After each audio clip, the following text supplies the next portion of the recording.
Čaute a vítajte pri mojom najnovšom videjku, tentoraz nie z gauča, ale z našej obľúbenej lúčky, kde chodíme každý deň s Molinkou, niekde tu naháňa paličky, tak kým začne štekať a dožadovať sa, aby som jej hádzala, tak s vami chcem zdieľať jednu vec a vždycky, keď idem na prechádzku, tak ako to už býva, na vzduchu poprepúšťame všetky myšlienky, ale tá hlava sa aj rozbehne a ja som poprosila o nejakú tému, ktorú by som rada zdieľala v svojom ďalšom videjku a neviem ako vám, ale mne to celkom funguje, pretože vždy, keď poprosím, tak mi je dané a poslané, ale niekedy ma to prekvapí. Takže tentokrát mi prišla téma, prišlo mi len, že tre.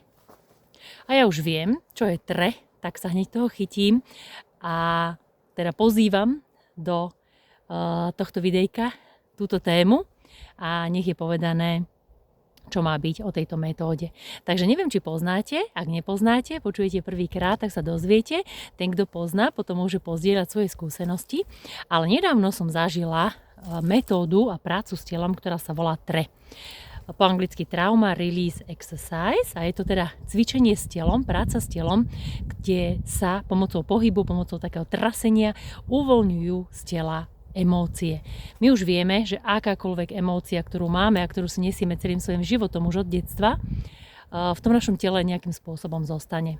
Hej, a také tie emócie možno nevypovedané alebo neprežité v tom čase, kedy sa udiala nejaká situácia, ktorá nebola pre nás veľmi príjemná, nám potom môžu robiť čarapatu v tom tele.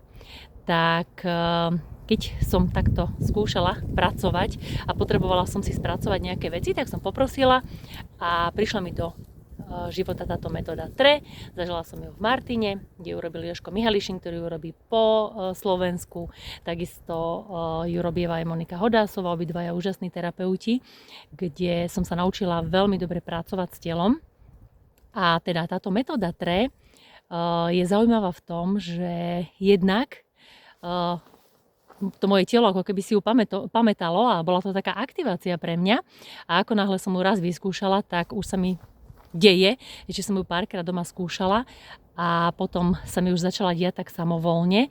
Dokonca sa mi minule spustila aj pri masáži, hej, keď je človek taký uvoľnený pri rôznych technikách, kde naozaj nechávam to telo nech pracuje samo. Telo veľmi dobre vie, čo je v ňom uložené a čo potrebuje z neho byť uvoľnené, aby sme došli k takému prijatiu a aby sme sa veľmi dobre cítili.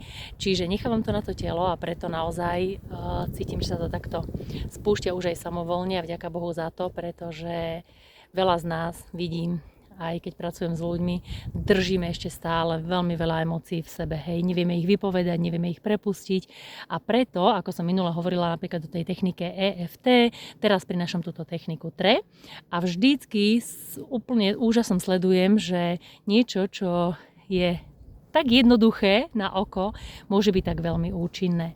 Čiže veľmi odporúčam, pretože aj z vlastnej skúsenosti veľmi dobre viem, že môžeme nad tým rozmýšľať, koľko chceme, môžeme overthinkovať, môžeme sa možno aj s niekým rozprávať o tom, ale kým tá emócia neprejde tým telom, kým to nealchemizujeme a nenecháme prejsť tým telom, tak väčšinou sa ten výsledok nedostaví. Aj keď nejde o výsledok, ide o ten proces, vieme, ale viete, čo mám na mysli. Hej, to prijatie a to uvedomenie a to prepustenie cez to telo je veľmi, veľmi účinná metóda. Takže ak si to teraz nepoznali, tak veľmi odporúčam vygoogliť, vychatGPTovať alebo to niekde vyhľadať, alebo sa kľudne môžete ozvať mne, poviem vám viac.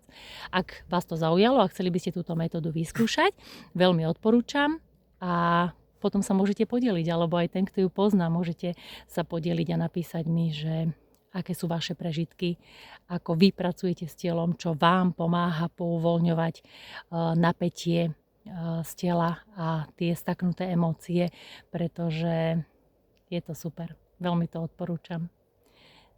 Ďakujem za vypočutie, majte sa krásne, nech sa vám dobre darí.